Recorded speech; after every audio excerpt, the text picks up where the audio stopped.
Sosial şəbəkələrdə paytaxt Bakıda baş verdiyi deyilən yeni dələduzluq üsulunun görüntüləri yayılıb. Bəli, burada da nümayiş etdirirəm.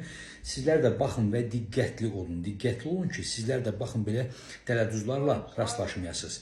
Demək, bir nəfər güya küçə ilə gedir, əlində telefonu və elə olur ki, güya onun əlindəki telefonu yoldan keçən maşın vurur və telefonu sınır. Və təbii ki, adam həmin dəqiqə ayaq saxlayır, maşın da durur, çünki maşına çırpılıb telefon. Və bildirir ki, qardaş, niyə edin, sən mənim telefonumu sındırdın. Açıb baxırlar ki, telefon sınıb. Yəni, bahalı bir telefon sınır və elə olur ki, artıq sürücü onun pulunu ödəməlidir.